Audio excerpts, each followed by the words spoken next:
I return to the center drawer of her desk, but begin to come up empty. There's even less in the side drawers, not even a straight paper clip or a dried rubber band.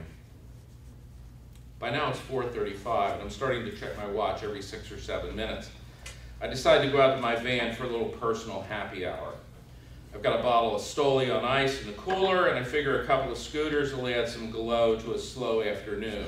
I open the front seat windows and ease back behind the driver's seat, leaning against the side panel and listening in on the outside world. A couple of twangies from West Hollywood are arguing about a leather package for their new Camry, and a Consumer Reports thumper from the North Valley is arguing trunk space and acceleration with the guy with the tag Heuer. He promises the Mark that the car he has in mind will hold more than a moving van and get to 60 in less time than it takes him to ask his next question.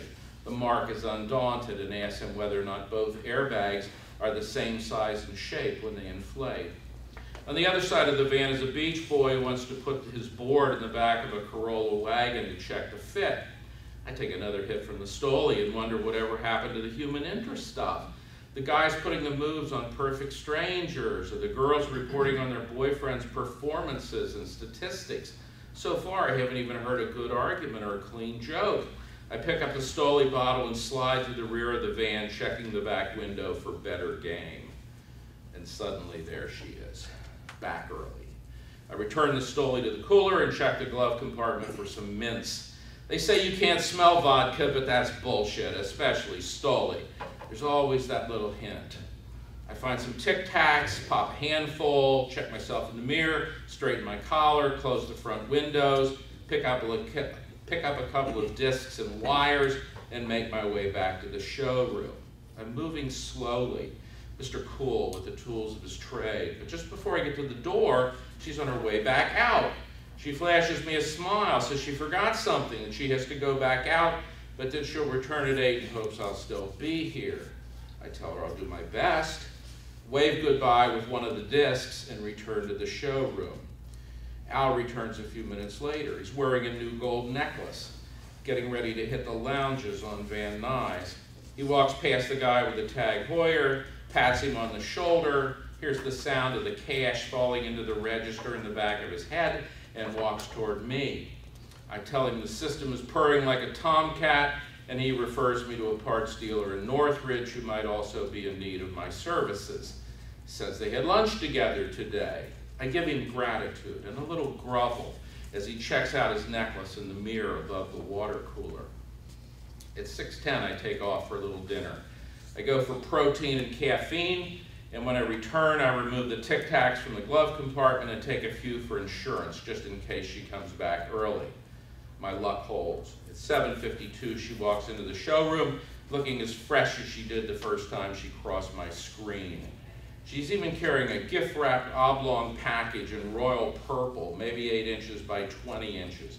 I can see it sticking out of this boutique bag with plastic handles.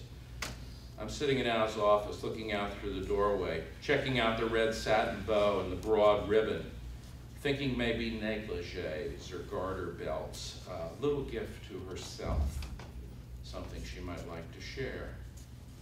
I stand in my seat and give her a, whenever you're ready, wave.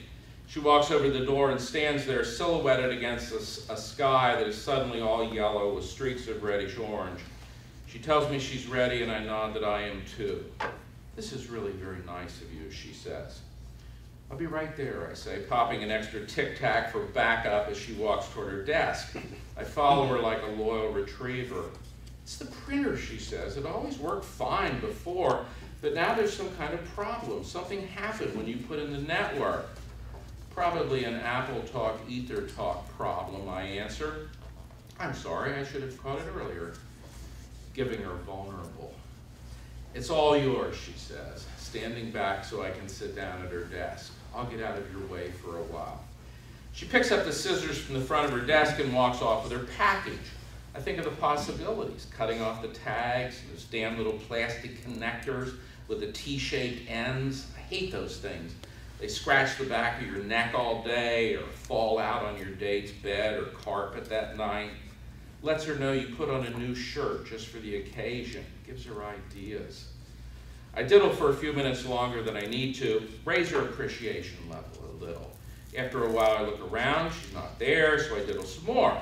5 minutes later, she's back, and she's thanking me as if I just saved her life.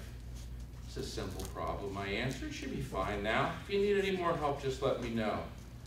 I'm sorry you had to wait around for me like this, she answers. Let me treat you to dinner. Nothing fancy, just a little thank you.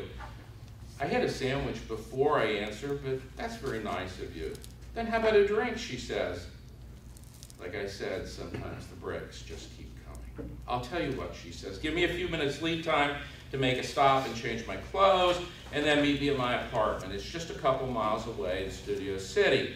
There's an Italian place down the street that's got a nice lounge. Here. She jots down her address on a card and hands it to me. Then she asks me to promise her that I'll be there. I tell her not to worry, that I'll follow her in 45 minutes. Make it 40, she says, and I'm suddenly feeling like a 16-year-old at the entrance to the drive-in. When I get in my van, I notice that my good blazer is hanging from the hook above the side door. As I drive out of the lot, I'm thinking it's like some convergence of the planets. Normally, I turn on KFI and listen to callers spill their guts to strangers lost on the freeways. But tonight, I figure I'll leave the radio off and just sit back and enjoy the anticipation. I figure her for a classy name, not something bubblegum like Brenda or Debbie, maybe Sarah or Caroline. And no nickname, something formal and adult. Add some spice when the hair comes down and the buttons are undone. Along the way, I stop off to Ralph's, make a pass through the Family Planning Center, just in case she's picky. That phrase always kills me. I'm not planning on creating any family. While I'm there, I pick up a bottle of California champagne. Pretty good stuff, besides it's on sale. 12 minutes later, I'm back in the car. It's hard to keep my mind off those eyes and that hair, but then my mind turns toward the basics. I pick up the card she gave me, which is sitting on the passenger seat. I hold it up to my nose, try to catch some scent. Maybe she used her fingertip to dab on some perfume. I'm thinking now of her voice, how I want to listen to every word she speaks, to every syllable. I want to hear her voice in different rooms and in different positions. Enough of that. I'm starting to drift. The guy in an old Dodge Dart cuts in on me and I nearly drive up the back of his bumper. Idiot! I don't need anything like that now. I've got to concentrate. I'm only a few minutes from her house. I want to be on time and in one piece. I check the card again. Mountain view at Grove Lane, apartment 4C, probably upstairs. Maybe it'll actually have a view of the mountain. We'll go back there after we have some drinks. Check it out. My mind starts wandering again. I'm back to the smell of her hair against her neck. I turn on the radio for distraction. There's some guy talking about his job, how he can't make ends meet. I feel sorry for him. He needs a deal like mine, and some clients like Al Green. Deep pockets and small brains. Al can tell stories and sell cars. He just can't do long division without a calculator or figure out which button makes his TV screen go blue. I love guys like Al. They make guys like me possible. The guy with the scut job finally hangs up. He's followed by a woman who says she can't say no to men. I jump in before the radio shrink has a chance to answer. That's not a problem, babe. It's a career choice. I hear a slight bump in the back of the van. The ice is melting in the cooler and the Stoli bottle is washing around. I don't need it anymore anyway. The sign for Grove comes into my field of vision. I turn, heading south toward Mountain View. I'm moving the wheel with the heel of my hand. Cool, relaxed, anticipating. The apartment is in the last building on the west end of the development. The entry's lined with miniature fan palms and beds of dark wood chips, and the balconies are draped with bougainvillea and framed by banana trees. All very neatly trimmed. No brown fronds or trash stuffed among the greenery. Upscale all the way. Just what I expected. I park the van, check my collar, run my comb through my hair once or twice, and put on my blazer. I slip the champagne into the cooler, saving it for later. I'm walking toward the steps, thinking about that package again. I always like surprises, especially those involving women with long legs and all that goes with them. The lights are dark in the adjoining apartments. Fine. When I get to the door and knock, there's no response. I reach for the knob, think that maybe I should have stopped to pick up some flowers. Nothing fancy, just a gesture. And then figured, no reason to look over anxious. Let her make the gesture. Better that way. The knob turns and I walk in. The lights are low and there's music playing, something old with a lot of violins. The sound is faint. Maybe it's coming from downstairs. I step inside, say hello, and a light comes on in the corner of the room. There's a guy sitting there in a bad suit, smoking a cigarette. There's another one behind me. He's in shirt sleeves, picking at the ridges of his left thumb with the point of a penknife. Except for the smoker's chair, the room has no furniture. The one in the corner stands up, takes a few steps toward me, and asks me to identify myself. What is this, I ask. Just answer the question, he says. I do, and then he starts in with this, you have a right to remain silent shit. Wait a minute, I say, interrupting him. What's the charge? He keeps reading from his card while the guy behind me moves in a little closer. When he finishes, he says, the charge is grand theft. You hacked into Mr. Green's corporate account and transferred out 98 grand. We don't know where yet, but we'll find out. That's bullshit, I say. I haven't stolen a penny from Mr. Green. Where is he? I want to talk to him. He'll clear this up. He's back at the dealership waiting for us, the guy behind me said. Fine, let's go there, I say. This is one hell of a misunderstanding. I hope you guys are some very good lawyers because I guarantee you that I do. Let's go, the guy from the corner says, slipping the Miranda card into his coat pocket as the guy behind me takes out a pair of cuffs. Al Green is sitting in his office and he doesn't look happy. The gold necklace is gone and he's dropping the remains of a cigarette into a cup of dead coffee. His kid is sitting in the corner of his office listening to his iPod with $75 earphones in his own world. I tell Al I'm glad to see him, and he stares at me and says, really?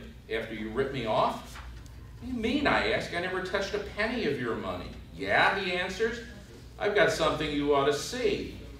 He picks up the phone and talks to some guy named Harry in security. A couple minutes later, Harry comes in carrying a TV with a built-in VCR, the kind you see in the stores playing advertising loops. He's an old guy with a wrinkled uniform and a wrinkled face. When he sets down the TV, you can see his hand shake. Jesus, I'm thinking to myself, this is their witness? He plugs the set into the wall and we wait for the picture to come up. It's Wheel of Fortune and everybody's laughing their ass off and applauding like hell. He reaches over with a twitchy finger and hits the play button. Suddenly everything's in black and white. I'm sitting at her desk working the keyboard. The time is blinking in the lower right-hand corner of the screen. 8 o'clock, then 8:01. The security camera pans. All the other screens are shut down. The desk's empty. Harry fast forwards. At 8:08, I'm still sitting at her desk, working away. The money was transferred out at 8:06, Al says. Do you see anybody else in the movie? It was the woman, I answer. What woman? The saleswoman. That was her desk where I was sitting. I was fixing her computer. I don't have any women selling cars for me, Al says. She must have been in your office, I say, transferring the money. She set me up. Bullshit, Al says. The techs were already here to check the fingerprints on the keyboards. Those on mine look the same as the ones on the computer at the showroom desk. You were there last, buddy boy. The camera doesn't lie. What about the camera in your office? Let's see what's on that tape. I don't have any camera in my office. Why should I? I don't have to worry about myself. It's my goddamn dealership. Then it hits me like a steel beam across the bridge of my nose. She carried in her own keyboard. She had it wrapped up in a box. She unplugged your keyboard and temporarily plugged in hers. That's why you found my fingerprints. I'm telling you, she set me up. That was a gift for my kid, he answers. She picked it up for me. Damn nice of her, too, after the way she was treated. In a purple box with red ribbon, I asked. Yes, she had it wrapped for me. I asked her what she thought my kid would like, and she said a set of CDs. A complete collection of some band he likes.